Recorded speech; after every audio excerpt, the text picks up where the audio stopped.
नमस्कार दोस्तों, the exam care में आप सभी का स्वागत है।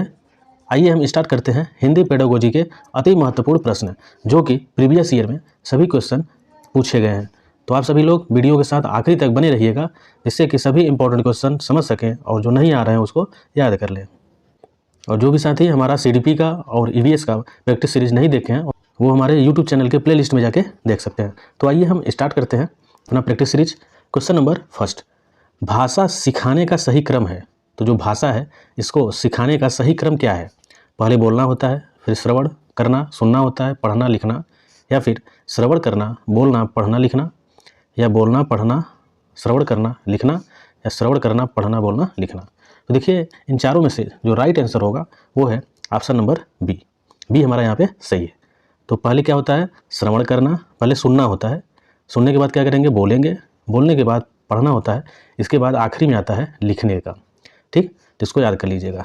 आते हैं नेक्स्ट क्वेश्चन, क्वेश्चन नंबर 2।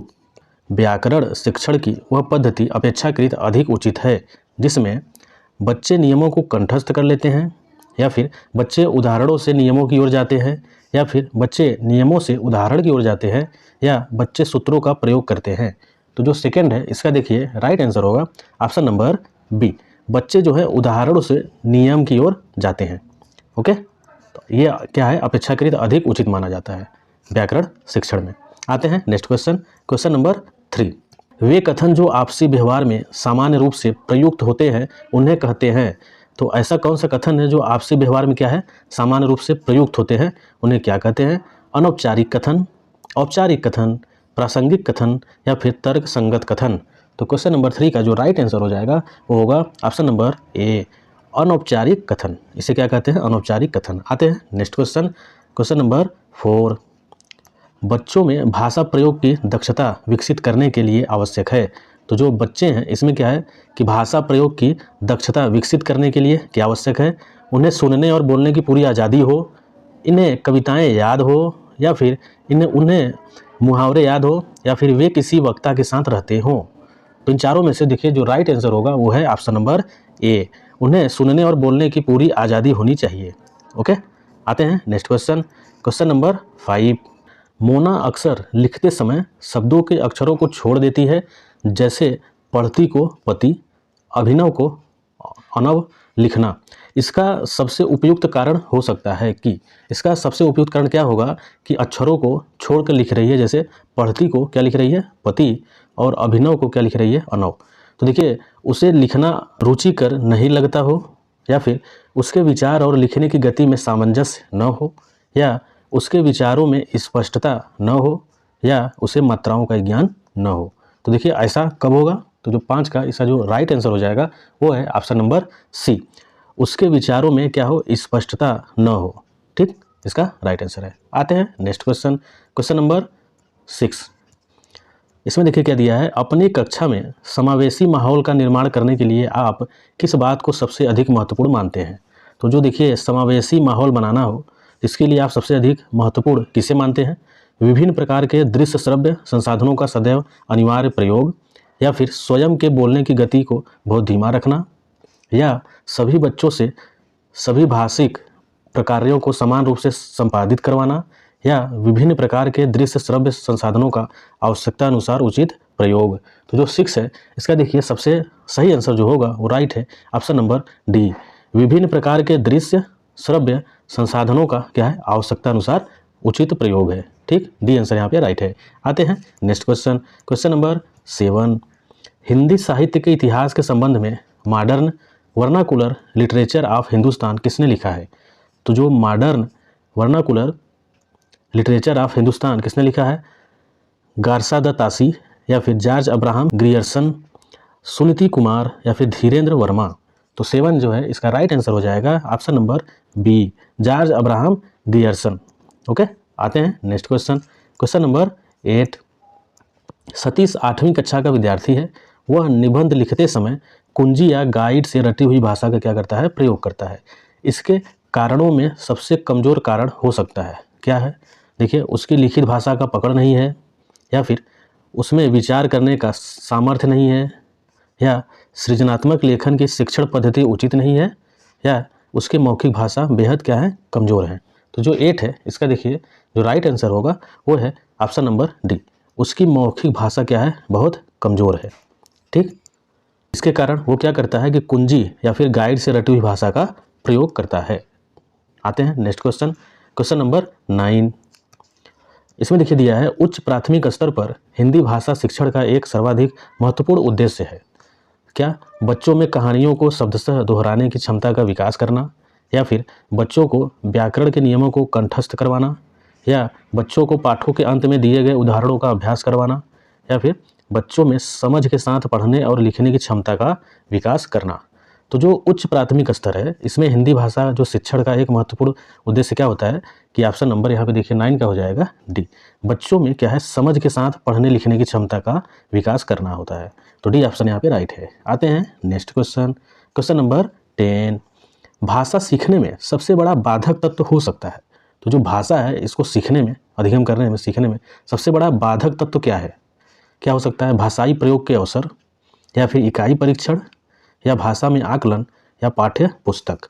जो 10 है इसका देखिए जो राइट आंसर होगा वो है ऑप्शन नंबर सी, भाषा में आकलन। भाषा में आकलन है ये हमारा क्या होगा, सबसे बड़ा बाधक तत्व हो सकता है किसमें, भाषा सीखने में।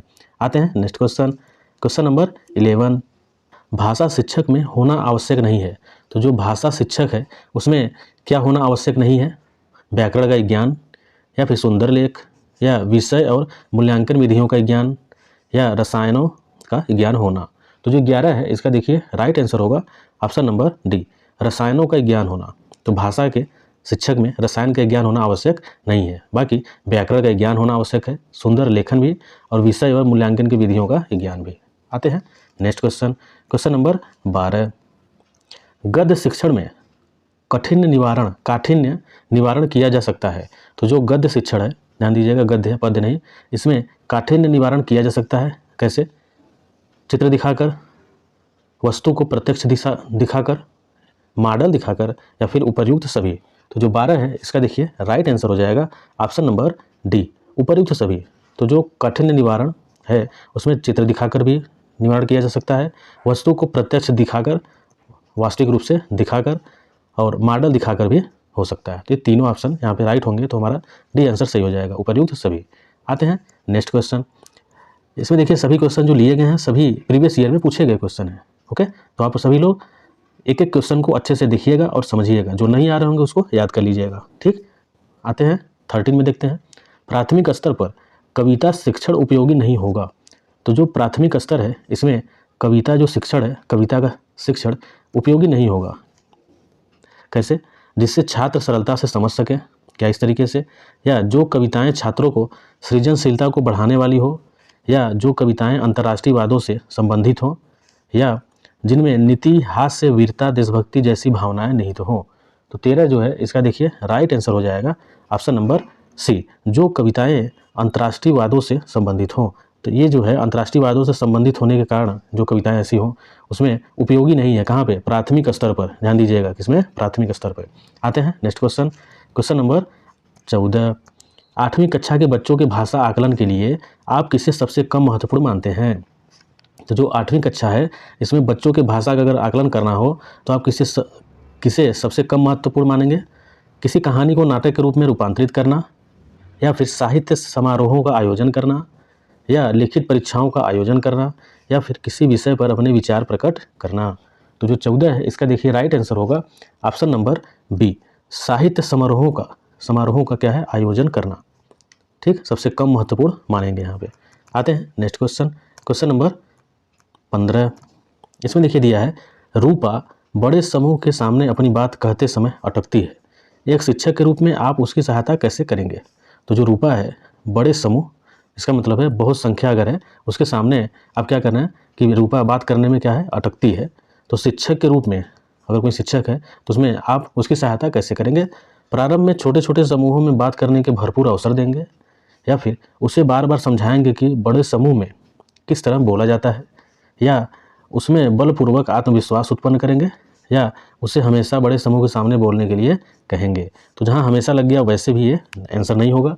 तो 15 का जो राइट आंसर होगा इसमें देखिएगा वो है ऑप्शन नंबर ए। प्रारंभ में क्या करेंगे कि छोटे छोटे समूहों में बात करने के भरपूर अवसर उसे अगर देंगे तो बड़े समूह में बात करने की उसकी आदत हो जाएगी।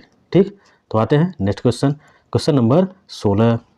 इसमें देखिए क्या है कि भाषा शिक्षण के अंतर्गत वर्तनी संबंधी त्रुटियों का निवारण करना चाहिए।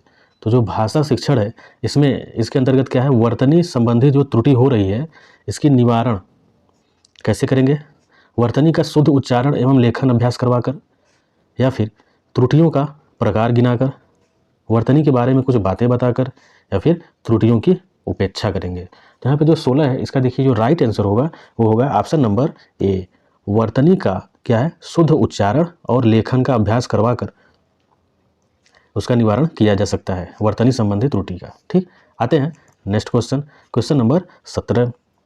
उच्च प्राथमिक स्तर पर भाषा सीखने सिखाने की प्रक्रिया में किसकी उपेक्षा बिल्कुल नहीं की जा सकती। अगर उच्च प्राथमिक स्तर है इसका मतलब 6 से 8 में इसकी बात कर रहा है, तो भाषा सीखने सिखाने में, जो भाषा को सीखने सिखाने की जो प्रक्रिया है उसमें किसकी उपेक्षा बिल्कुल नहीं की जा सकती ये बताना है। शिक्षक के शास्त्रीय ज्ञान का, या फिर बच्चों की भाषिक पृष्ठभूमि का, या फिर बच्चों की सामाजिक श्रेणी का, या बच्चों के पाठ्य पुस्तकीय ज्ञान का। तो 17 है इसका राइट आंसर हो जाएगा ऑप्शन नंबर बी, बच्चों की भाषिक पृष्ठभूमि का। ठीक, बी आंसर यहाँ पे क्या है, राइट है। आते हैं नेक्स्ट क्वेश्चन, क्वेश्चन नंबर 18। इसमें कहा है कि वर्गों के उस समूह को जिससे कोई निश्चित अर्थ निकाला हो या फिर निकलता हो कहा जाता है। तो वर्णों का ऐसा समूह है जिसमें क्या है, कोई निश्चित अर्थ निकलता हो तो क्या कहा जाता है, शब्द, वर्ण, वर्ण समूह या फिर वक्तव्य। तो वर्णों का समूह है, ध्यान दीजिएगा, अक्षरों का समूह नहीं है। तो इसमें देखिए जो राइट आंसर हो जाएगा 18 वो है ऑप्शन नंबर ए, शब्द। वर्णों के समूह को क्या कहते हैं, शब्द कहा जाता है, और शब्दों के समूह को क्या कहेंगे, वाक्य कहेंगे। ठीक, आते हैं नेक्स्ट क्वेश्चन, क्वेश्चन नंबर 19। पियाजे के अनुसार भाषा अन्य संज्ञानात्मक तंत्रों की भांति परिवेश के साथ किसके माध्यम से विकसित होती है। तो जो पियाजे हैं उनके अनुसार क्या है कि जो भाषा है अन्य संज्ञानात्मक तंत्रों की भांति परिवेश के साथ किस क्रिया या फिर किसके माध्यम से विकसित होती है, अंतःक्रिया से, सामंजस्य से, अलगाव से, या फिर टकराव से। तो 19 है इसका देखिए राइट आंसर हो जाएगा ऑप्शन नंबर ए, अंतःक्रिया से। ओके, आते हैं नेक्स्ट क्वेश्चन, क्वेश्चन नंबर 20। इसमें देखिए कहा है कि बच्चों के लेखन कौशल का मूल्यांकन करने के लिए कौन सी विधि बेहतर हो सकती है। तो जो बच्चे हैं इसमें लेखन कौशल का क्या करना है, मूल्यांकन, कौन सी विधि, इसके लिए कौन सी विधि बेहतर हो सकती है, अपने अनुभवों को लिखना, या फिर श्रुति लेख सुनकर लिखना, या फिर पाठ आधारित प्रश्नों को उत्तर देना, या फिर सुंदर लेख का अभ्यास करना। तो 20 का देखिए जो राइट आंसर होगा वो है ऑप्शन नंबर ए, अपने अनुभवों को लिखना, ये बेहतर हो सकता है। ठीक, किसका, लेखन कौशल का मूल्यांकन करने के लिए। आते हैं नेक्स्ट क्वेश्चन, क्वेश्चन नंबर 21। बोलना कौशल में महत्वपूर्ण है। तो जो बोलना है किस कौशल में क्या है, महत्वपूर्ण है। संदर्भ एवं स्थिति के अनुसार अपनी बात कह सकना, या फिर स्पष्ट एवं शुद्ध उच्चारण, या अलंकारिक भाषा का प्रयोग करके, या फिर मधुर वाणी मीठा वचन बोल के। तो जो 21 है इसका देखिए राइट आंसर होगा ऑप्शन नंबर बी, स्पष्ट एवं शुद्ध उच्चारण करके क्या होगा, बोलना कौशल में महत्वपूर्ण होता है। ठीक, आते हैं नेक्स्ट क्वेश्चन, क्वेश्चन नंबर 22। इसमें है एक भाषा शिक्षक के रूप में सबसे बड़ी चुनौती है। तो जो भाषा शिक्षक होते हैं उनके रूप में सबसे बड़ी चुनौती क्या है। पहला, बच्चों को भाषा सीखने के महत्व से परिचय कराना, या फिर बच्चों की भाषा को संचार साधनों के प्रभाव से मुक्त रखना, या भाषा संसाधनों का अभाव, या फिर बहुभाषिक कक्षा के शिक्षण के लिए उचित रणनीतियाँ तय करना। तो जो 22 है उसका देखिए जो राइट आंसर होगा वो है ऑप्शन नंबर डी, बहुभाषिक कक्षा के शिक्षक के लिए उचित रणनीतियाँ तय करना। बहुभाषिक में एक कक्षा में 1-2 से अधिक जो भाषा बोलने वाले बच्चे होते हैं तो उसे बहुभाषिक कक्षा कहा जाता है। इसके शिक्षण के लिए क्या है, उचित रणनीतियाँ तय करना ही क्या है, सबसे बड़ी चुनौती होती है किसे, एक भाषा शिक्षक के रूप में। आते हैं नेक्स्ट क्वेश्चन, क्वेश्चन नंबर 23। इसमें देखिए कह रहा है एक समावेशी कक्षा में कौन सा कथन भाषा शिक्षण के सिद्धांतों के प्रतिकूल है। ध्यान दीजिएगा, प्रतिकूल के बारे में बात कर रहा है। ठीक, तो एक जो समावेशी कक्षा है इसमें कौन सा कथन भाषा शिक्षण के सिद्धांत के प्रतिकूल है। बच्चे परिवेश से प्राप्त भाषा को ग्रहण करते हुए भाषा प्रयोग के नियम बना सकते हैं, या फिर भाषा परिवेश में रहकर अर्जित की जाती है, किस में रहकर, परिवेश में रहकर, या प्रिंट समृद्ध माहौल भाषा सीखने में सहायक होता है, या फिर व्याकरण के नियम सिखाने से बच्चों का भाषा विकास शीघ्रता से होता है, शीघ्रता से होगा। तो इसमें देखिए जो 23 है इसका राइट आंसर हो जाएगा option number D. Okay, D answer right है। व्याकरण के नियम सिखाने से बच्चों का क्या होगा, भाषा विकास शीघ्रता से होगा। आते हैं नेक्स्ट क्वेश्चन, क्वेश्चन नंबर 24। एक बहु सांस्कृतिक कक्षा में आप एक भाषा शिक्षक के रूप में किस बात को अधिक महत्व देंगे। तो जो बहु सांस्कृतिक कक्षा है जिसमें एक क्लास में बहुत से संस्कृति के बच्चे अगर हों तो आप एक भाषा शिक्षक के रूप में किस बात को सबसे अधिक महत्व देंगे। पाठ्य पुस्तक के प्रत्येक पाठ को भली भांति समझाकर, या फिर बच्चों को व्याकरण सिखाना, या फिर स्वयं शुद्ध भाषा प्रयोग करेंगे, या फिर बच्चों को भाषा प्रयोग के अधिक से अधिक अवसर देंगे। तो जो 24 है इसका देखिए राइट आंसर होगा ऑप्शन नंबर डी। बच्चों को क्या करेंगे, भाषा प्रयोग के अधिक से अधिक क्या करेंगे, अवसर देंगे। ठीक, सबसे अधिक महत्व देंगे। आते हैं नेक्स्ट क्वेश्चन, क्वेश्चन नंबर 25। इसमें देखिए कह रहा है प्राथमिक स्तर पर कौन सा भाषा शिक्षण का उद्देश्य नहीं है।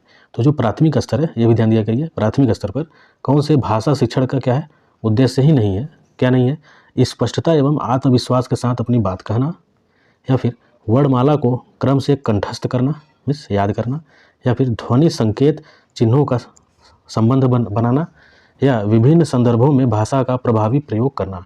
तो कौन सा भाषा शिक्षण में उद्देश्य नहीं है। तो जो 25 है इसका देखिए राइट आंसर होगा ऑप्शन नंबर बी, वर्णमाला को क्रम से कंठस्थ करना। ठीक, याद करने वाली बात कर रहा है। वैसे भी याद करना जो है टैग वर्ड है, निगेटिव टैग वर्ड। ठीक, तो यहाँ पे हमारा ये आंसर गलत होगा, जो गलत होगा वही हमारा सही हो जाएगा क्योंकि नहीं की बात कर रहा है। आते हैं नेक्स्ट क्वेश्चन, क्वेश्चन नंबर 26। गृह कार्य के बारे में कौन सा कथन उचित है। तो जो देखिए जो गृह कार्य है इसी को होमवर्क कहा जाता है। तो होमवर्क के बारे में जो है कौन सा कथन उचित है ये बताना है। गृह कार्य अभिभावकों को व्यस्त रखने का उत्तम साधन है, या बच्चों की क्षमताओं स्तर के अनुसार गृह कार्य दिया जाना चाहिए, या फिर गृह कार्य कक्षा में किए गए कार्य का अभ्यास मात्र है, या गृह कार्य देना अति आवश्यक होता है। तो जो 26 है इसका देखिए राइट आंसर होगा ऑप्शन नंबर बी, बच्चों की क्षमताओं स्तर के अनुसार गृह कार्य दिया जाना चाहिए। ठीक, बी आंसर यहाँ पे राइट होगा। आते हैं नेक्स्ट क्वेश्चन, क्वेश्चन नंबर 27। भाषा के बारे में कौन सा कथन सही नहीं है। तो जो भाषा है इसके बारे में कौन सा कथन सही नहीं है, नहीं पे ध्यान दीजिएगा, कौन सही नहीं है ये बताना है। सभी मानवीय भाषाएं स्वाभाविक भाषाएं हैं, या भाषा होने के लिए भाषा की लिपि होनी चाहिए, या फिर भाषा मुख्यतः बोली जाती है, या सभी भाषाओं की एक व्याकरण और एक व्यवस्था होती है।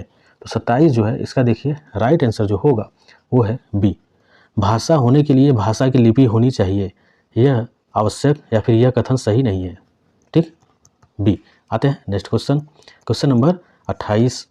इसमें देखिए कह रहा है राष्ट्रीय शिक्षा नीति 2020 के अनुसार अनुशंसित विद्यालय के बुनियादी वर्षों की क्या अवधि है। तो यहाँ पे देखिएगा जो राष्ट्रीय शिक्षा नीति है 2020 की, इसके द्वारा अनुशंसित जो विद्यालय के बुनियादी वर्षों की क्या अवधि है। कक्षा 2 तक पहले 5 वर्ष, या फिर कक्षा 1 तक पहले 3 वर्ष। इसका मतलब है कि 5 वर्ष के बच्चा जो है 5 वर्ष के बच्चे तक क्लास 2 तक रहेंगे, और 3 वर्ष के जो पहले 3 वर्ष है 3 वर्ष के बच्चा जो है क्लास 1 तक रहेगा, या फिर कक्षा 1 से 5 तक के पहले 5 वर्ष, मतलब 5 साल का बच्चा जो है क्लास 1 से 5 तक पढ़ सकता है, या अधिगम के पहले 2 वर्ष पूर्व विद्यालयी वर्ष। ठीक, सीखने के पहले, अधिगम माने सीखना होता है, सीखने के पहले 2 वर्ष क्या है, पूर्व विद्यालयी वर्ष होता है। तो क्या ये होगा, तो 28 का जो राइट आंसर होगा वो होगा ऑप्शन नंबर ए, कक्षा 2 तक पहले 5 वर्ष। इसका मतलब है कोई बालक अगर 5 वर्ष का है, कोई बच्चा, तो वह क्लास 2 तक ही पढ़ सकता है। ठीक, तो क्या है यहाँ पे 2020 राष्ट्रीय शिक्षा नीति के अनुसार। आते हैं नेक्स्ट क्वेश्चन, तो यहाँ पे ए आंसर राइट है। आते हैं नेक्स्ट क्वेश्चन, क्वेश्चन नंबर 29। इसमें देखिए दिया है विद्यालयी शिक्षा के बुनियादी व प्राथमिक चरण में व्याकरण के शिक्षण अधिगम के लिए कौन सा तरीका उपयुक्त नहीं है। नहीं पे ध्यान दीजिए, कौन सा नहीं है। तो जो विद्यालयी शिक्षा है इसके बुनियादी या प्राथमिक चरण में, मतलब 1 से 5 तक में व्याकरण जो है कि शिक्षण अधिगम के लिए कौन सा तरीका उपयुक्त नहीं है। सर्वप्रथम व्याकरणीय अवधारणाओं के नियमों का परिचय देना, या फिर संज्ञाओं का नामकरण शब्दों के रूप में परिचय देना, या वर्णनकारी शब्दों के रूप में विशेषणों का परिचय देना, या सर्वप्रथम संदर्भ में व्याकरण के उदाहरण प्रस्तुत करना, फिर नियम बताना। तो जो 29 है इसका देखिए राइट आंसर होगा ऑप्शन नंबर ए, सर्वप्रथम व्याकरण अवधारणाओं के नियमों का परिचय देना, यह सही नहीं होगा। ठीक, उपयुक्त नहीं है। तो ये आंसर यहाँ पे सही है। आते हैं नेक्स्ट क्वेश्चन, क्वेश्चन नंबर 30। इसमें दिया है भाषा अधिगम के बुनियादी वर्षों के दौरान तुकबंदी और शिशु गीतों के बारे में कौन सी बात सही नहीं है, कौन सी सही नहीं है। तो जो भाषा अधिगम है, भाषा सीखने के बुनियादी वर्षों के दौरान, बुनियादी वर्ष मतलब होता है, ध्यान दीजिएगा, एक तरह से छोटे बच्चों की बात कर रहा है, 1 से 5 साल तक के। तुकबंदी और शिशु गीतों के बारे में, जो शिशु गीत होती है उसके बारे में कौन सी बात सही नहीं है, व्याकरण सिखाने के लिए, या फिर आनंद और खुशी के लिए, या भाषा निवेश के लिए, या फिर कल्पनाशीलता के अभ्यास के लिए। जो 30 है इसका राइट आंसर होगा ऑप्शन नंबर ए, व्याकरण सिखाने के लिए। तो जो बुनियादी बच्चे होते हैं, छोटे बच्चे, शिशु के बारे में बात कर रहा है, तो उनमें जो है व्याकरण सिखाने के लिए सही बात नहीं है, बाकी ये तीनों सही है। ठीक, आते हैं नेक्स्ट क्वेश्चन, क्वेश्चन नंबर 31। भाषा के अभिव्यक्तात्मक कौशल है, तो जो भाषा का अभिव्यक्तात्मक कौशल कौन सा है, सुनना बोलना, बोलना लिखना, पढ़ना लिखना, या फिर सुनना पढ़ना। तो जो 31 है इसका राइट आंसर होगा ऑप्शन नंबर बी, बोलना और लिखना।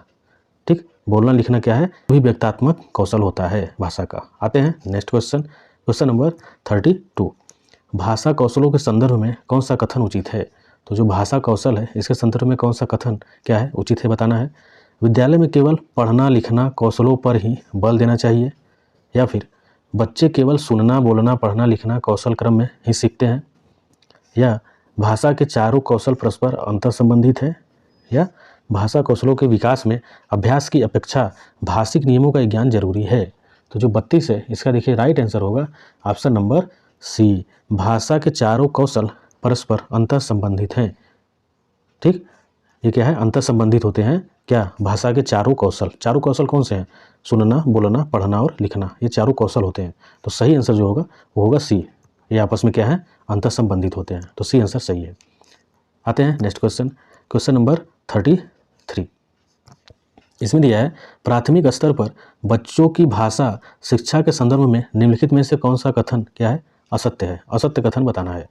तो बच्चे समृद्ध भाषा परिवेश में सहज और स्वतः रूप से भाषा में परिमार्जन कर लेंगे, या बच्चे भाषा की जटिल और समृद्ध संरचनाओं के साथ विद्यालय आते हैं, या बच्चों की भाषा संकल्पनाओं और विद्यालय में प्रचलित भाषा परिवेश में विरोधाभास ही भाषा सीखने में सहायक होता है, या सुधार के नाम पर की जाने वाली टिप्पणियों व निरर्थक अभ्यास से बच्चों में अरुचि उत्पन्न हो सकती है। तो देखिए जो 33 है इसका जो राइट आंसर होगा वो है ऑप्शन नंबर सी। क्या असत्य है, यही हमारा असत्य है। बच्चों की जो भाषा संकल्पनाएं और विद्यालय में प्रचलित भाषा परिवेश में विरोधाभास ही, यहाँ पे देखिए विरोधाभास आ गया, विरोधाभास में ही भाषा सीखने में सहायक होता है, ऐसा नहीं है। तो सी आंसर क्या होगा, असत्य, बाकी सभी सही है। आते हैं नेक्स्ट क्वेश्चन, क्वेश्चन नंबर 34। इसमें दिया है निष्क्रिय शब्द के लिए सबसे उपयुक्त विपरीतार्थक शब्द होगा, मतलब निष्क्रिय शब्द का जो विपरीत शब्द है वो कौन होगा, ये बताना है। तो कार्यशील, सकर्मक, क्रियाहीन, या फिर सक्रिय। तो जो 34 है इसका देखिए राइट आंसर होगा निष्क्रिय का सक्रिय होता है। ठीक, डी आंसर राइट है। आते हैं नेक्स्ट क्वेश्चन, क्वेश्चन नंबर 35।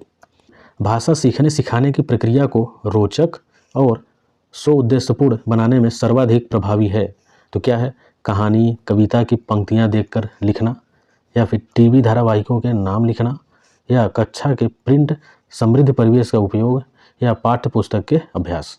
तो यहाँ पे देखिए जो 35 है इसका राइट आंसर होगा ऑप्शन नंबर सी, कक्षा के प्रिंट समृद्ध परिवेश का क्या है, उपयोग सर्वाधिक क्या होगा, प्रभावी होगा स्वउद्देश्यपूर्ण बनाने में, रोचक और स्वउद्देश्यपूर्ण बनाने में। तो किसका, भाषा सीखने और सिखाने की प्रक्रिया में। ठीक, तो सी आंसर यहाँ पे राइट है। आते हैं नेक्स्ट क्वेश्चन, क्वेश्चन नंबर 36। कक्षा 7 में हिंदी भाषा के आकलन की दृष्टि से सबसे कम प्रभावी क्या है, अवलोकन करना, श्रुति लेख, या फिर बातचीत, या फिर प्रश्न निर्माण। तो देखिए जो 36 है इसका राइट आंसर होगा ऑप्शन नंबर बी, श्रुति लेख। सुनकर लिखने का जो प्रक्रिया है यह कक्षा 7 में हिंदी भाषा के आकलन की दृष्टि से सबसे कम प्रभावी है। ठीक, आते हैं नेक्स्ट क्वेश्चन, क्वेश्चन नंबर 37। पठन कौशल से क्या अभिप्राय है, तो जो पठन कौशल है, पढ़ने का कौशल, इसका क्या अभिप्राय है, पढ़कर समझना, या फिर वाक्यों को पढ़ना, या फिर लिपि चिन्हों की पहचान करना, या शब्दों को पढ़ना। तो देखिए जो पठन कौशल है इसका मेन अभिप्राय जो है वह है पढ़कर समझना, ये नहीं कि हम क्या पढ़ रहे हैं, उसको समझना भी है। ठीक, आते हैं नेक्स्ट क्वेश्चन, क्वेश्चन नंबर 38। तो इसमें देखिए दिया है कि उच्च प्राथमिक स्तर पर हिंदी भाषा विकास के लिए कौन सी गतिविधि उपयोगी नहीं है। तो कौन सा गतिविधि उपयोग नहीं है किसमें, उच्च प्राथमिक स्तर पर हिंदी भाषा विकास के लिए। ठीक, तो क्या है, मुहावरों के अर्थ लिखकर अर्थ बनाना, या सूचना विज्ञापन लेखन संबंधी कार्य करवाना, या पोस्टर साइन बोर्ड आदि का प्रयोग करते हुए विश्लेषण करना, या पढ़ी कहानियों का नाटकों में रूपांतरण करवाना। तो जो 38 है इसका देखिए राइट आंसर होगा option number C, poster sign board आदि का प्रयोग करते हुए विश्लेषण करना। ये क्या होगा हमारा, उपयोगी नहीं है। किसके लिए, हिंदी भाषा के विकास के लिए। आते हैं नेक्स्ट क्वेश्चन, क्वेश्चन नंबर 39। निम्न में से अध्यापन अधिगम का सबसे प्रभावशाली माध्यम कौन सा है। तो जो अध्यापन अधिगम का सबसे प्रभावशाली माध्यम कौन सा होगा, विषय वस्तु को यंत्रवत याद करना, या फिर संकल्पनाओं के बीच संबंध खोजना, या बिना विश्लेषण के अवलोकन करना, या फिर अनुकरण या नकल और दोहराना। तो इसमें देखिए जो 39 है इसका राइट आंसर क्या हो जाएगा, ऑप्शन नंबर बी, संकल्पनाओं के बीच संबंध खोजना। ये क्या होगा, सबसे प्रभावशाली माध्यम होगा। ठीक, किसमें, अध्यापन में। आते हैं नेक्स्ट क्वेश्चन, क्वेश्चन नंबर 40। इसमें देखिए दिया है, अधिगम कठिनाई से जूझते छात्रों की ज़रूरतों को संबोधित करने के लिए एक अध्यापक को क्या नहीं करना चाहिए। तो जो अधिगम कठिनाई है इससे क्या है, जूझते छात्रों की ज़रूरतों को संबोधित करने के लिए एक अध्यापक को क्या नहीं करना चाहिए, दृश्य श्रव्य सामग्रियों का इस्तेमाल, या फिर संरचनात्मक शिक्षा शास्त्रीय उपागमों का इस्तेमाल, या व्यक्तिगत शैक्षिक योजना बनाना, या फिर शिक्षा शास्त्र और आकलन की जटिल संरचनाओं का प्रयोग। तो जो 40 है इसका देखिए राइट आंसर होगा ऑप्शन नंबर डी, शिक्षा शास्त्र और आकलन की जटिल संरचनाओं का प्रयोग। ये क्या करेगा, एक अध्यापक को नहीं करना चाहिए ऐसा। ठीक, आते हैं नेक्स्ट क्वेश्चन, क्वेश्चन नंबर 41। संश्लेषण विधि में सीखने की प्रक्रिया है। तो जो संश्लेषण विधि होती है इसमें सिखाने की प्रक्रिया क्या है, पहले वर्ड फिर शब्द फिर वाक्य, या फिर पहले वाक्य फिर शब्द फिर वर्ड, या शब्द फिर वर्ड फिर वाक्य, या यहाँ पे शब्द वाक्य फिर वर्ड। तो यहाँ पे देखिए जो 41 है इसका जो राइट आंसर होगा वो होगा ए। ये प्रक्रिया इस प्रकार है, संश्लेषण विधि में पहले वर्ड सिखाया जाएगा, फिर शब्द, फिर उसके बाद वाक्य। ठीक, आते हैं next question, question number 42। Project विधि में शिक्षा प्रदान की जाती है। तो जो प्रोजेक्ट विधि है इसमें शिक्षा किस प्रकार से प्रदान की जाती है, सैद्धांतिक शिक्षा, या फिर जीवन उपयोगी शिक्षा, या फिर बेसिक शिक्षा, या नैतिक शिक्षा। तो 42 का जो राइट आंसर होगा वो होगा ऑप्शन नंबर बी, जीवन उपयोगी शिक्षा। जो प्रोजेक्ट विधि होती है इसमें शिक्षा किस प्रकार से, जीवन उपयोगी शिक्षा दी जाती है। आते हैं नेक्स्ट क्वेश्चन, क्वेश्चन नंबर 43। एक बच्चे की वृद्धि और विकास के अध्ययन की सर्वाधिक अच्छी विधि कौन सी है। तो कोई बच्चा है उसका वृद्धि और विकास के अध्ययन की सबसे अच्छी विधि कौन सी है, मनोविश्लेषण विधि, या फिर तुलनात्मक विधि, या विकासी विधि, या फिर सांख्यिकी विधि। तो 43 का देखिए जो राइट आंसर होगा वो होगा ऑप्शन नंबर सी, विकासी विधि। जो विकासी विधि है ये देखिएगा सबसे अच्छी विधि मानी जाएगी किसे, बच्चे की वृद्धि और विकास के अध्ययन के लिए। आते हैं नेक्स्ट क्वेश्चन, क्वेश्चन नंबर 44। मानव जीवन की मनोभौतिक एकता कहलाती है। तो जो मानव जीवन है इसका मनोभौतिक एकता क्या कहलाती है, मन तथा शरीर का विकास, या फिर शरीर और हड्डियों का विकास, या शरीर और हृदय का विकास, या फिर आत्मा तथा मांसपेशियों का विकास। तो 44 का राइट आंसर होगा ऑप्शन नंबर ए, मन तथा शरीर का विकास। वैसे भी देख सकते हैं मनोभौतिक का मतलब होता है मन और शरीर का विकास। ठीक, आते हैं next question, A answer right है। Question number 45। स्फूर्ति अवस्था कहा जाता है। तो जो स्फूर्ति अवस्था है इसको कहा जाता है शैशवावस्था को, किशोरावस्था को, प्रौढ़ावस्था को, या फिर बाल्यावस्था को। तो 45 का राइट आंसर होगा ऑप्शन नंबर डी, बाल्यावस्था को। बाल्यावस्था को क्या कहते हैं, स्फूर्ति अवस्था। आते हैं नेक्स्ट क्वेश्चन, क्वेश्चन नंबर 46। भाषा उस ध्वन्यात्मक रूप को दिया जाने वाला एक नाम है जो कि। तो जो भाषा है वह उस ध्वन्यात्मक रूप को दिया जाने वाला नाम है किसका, आत्मा की आवाज़ का, या फिर अभिव्यक्ति के व्यवहार है, या हृदय तंत्र की झंकार है, या उपर्युक्त सभी। तो देखिए जो 46 है इसका जो राइट आंसर होगा वो है उपर्युक्त सभी। इसका मतलब जो भाषा ध्वन्यात्मक रूप को दिया जाने वाला एक नाम है वो आत्मा की आवाज़ भी होती है, अभिव्यक्ति का व्यवहार भी है, और हृदय तंत्र की झनकार भी होता है। ठीक, तो ये तीनों हमारा सही है। तो हमारा क्या हो जाएगा, डी आंसर राइट। आते हैं नेक्स्ट क्वेश्चन, क्वेश्चन नंबर 47। निम्न में से किस सोपान के द्वारा बालक में भाषा का जन्म होता है? तो किस सोपान के द्वारा जो है बालक में भाषा का क्या होता है, जन्म होता है? जिज्ञासा से, अभ्यास से, अनुकरण से, या फिर उपर्युक्त सभी।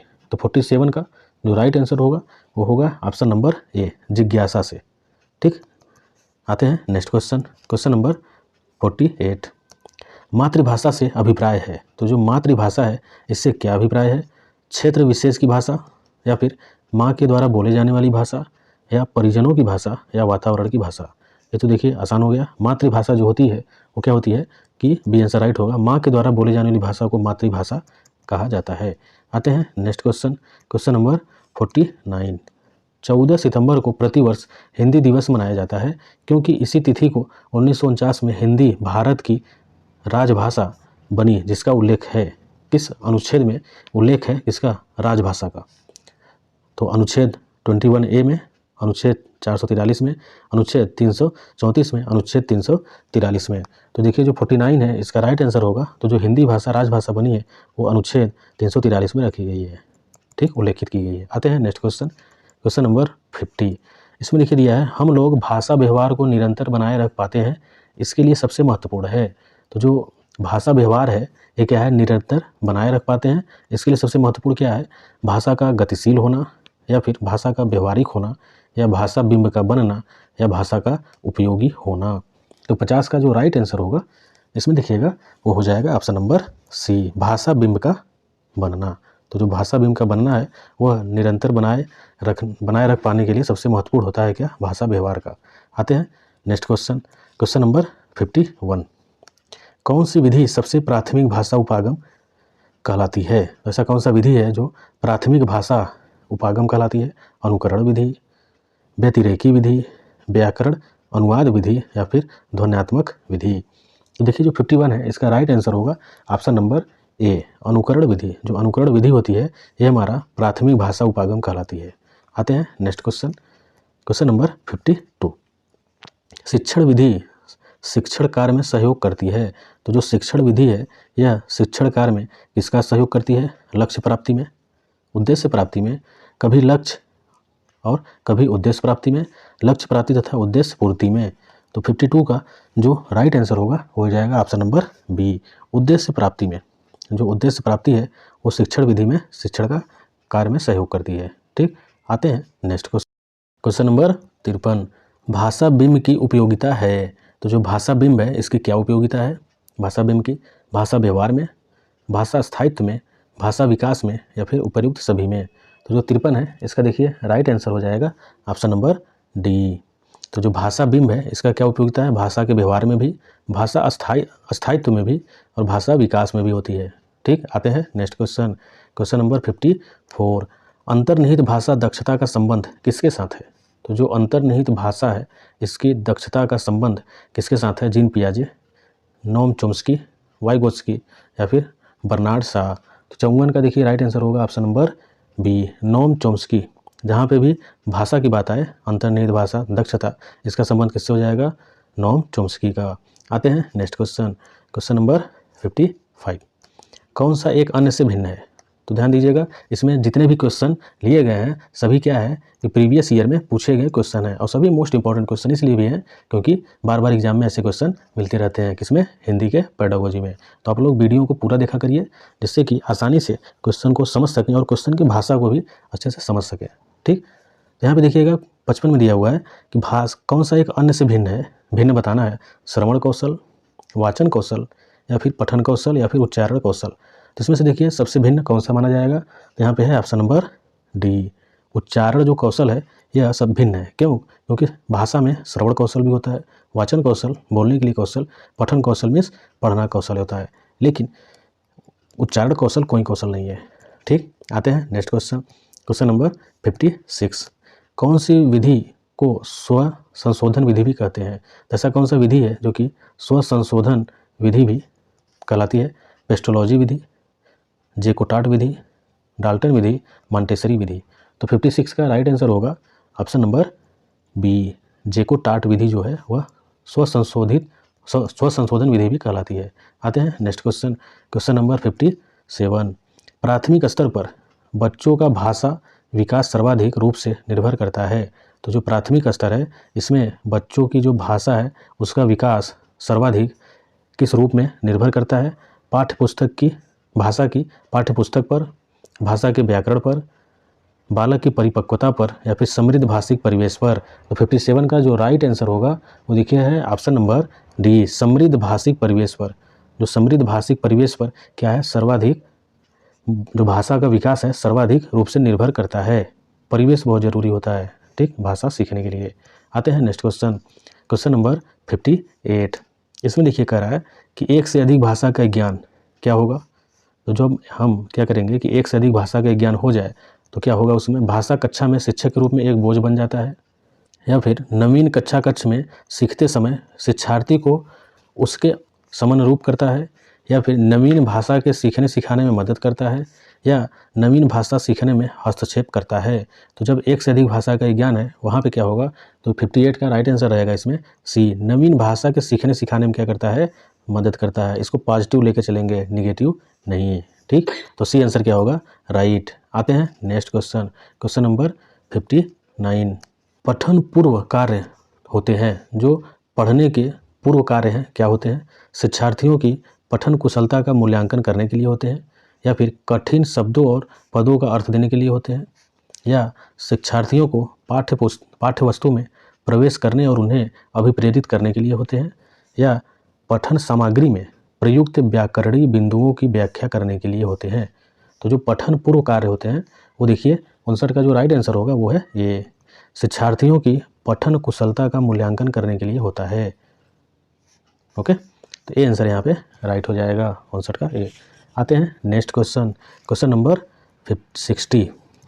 इसमें देखिए दिया है द जंगल बुक के मुख्य पात्र जो मोगली की भाषा में कमी थी, क्योंकि मानव संपर्क से विलग उसका पालन पोषण हुआ था। जहाँ मानव लोग रहते थे वहाँ पे उसके संपर्क से विलग मतलब अलग रहकर उसका क्या हुआ था? पालन पोषण। क्योंकि जंगल बुक में क्या था कि मोगली जंगलों में रहता था। यह साक्ष्य भाषा विकास के किस पक्ष का समर्थन करता है? तो समर्थन किसका करता है? भाषा विकास का। एक सही आयु में बच्चे के पास भाषा परिवेश का अभाव, या फिर बच्चे को कुछ जीव वैज्ञानिक समस्याएं थी, या सहज क्षमता के साथ उसका जन्म नहीं हुआ था, या फिर उसे मानव भाषा की बजाय जानवरों की भाषा से प्रेम था। तो 60 का जो राइट आंसर हो जाएगा उसमें देखिएगा इसका आंसर है ए, एक सही आयु में क्या है? बच्चे के पास भाषा परिवेश का अभाव था, क्योंकि भाषा एक परिवेश में ही सीखी जाती है। तो भाषा परिवेश के अभाव के कारण ही क्या था कि मोगली की भाषा में क्या थी? कमी थी, ठीक। तो ए आंसर यहाँ पे राइट है। आते हैं नेक्स्ट क्वेश्चन, क्वेश्चन नंबर 61। अर्थ क्रियात्मकता जैसे प्रैग्मेटिक्स की ओर संकेत करता है, किसकी ओर संकेत करता है?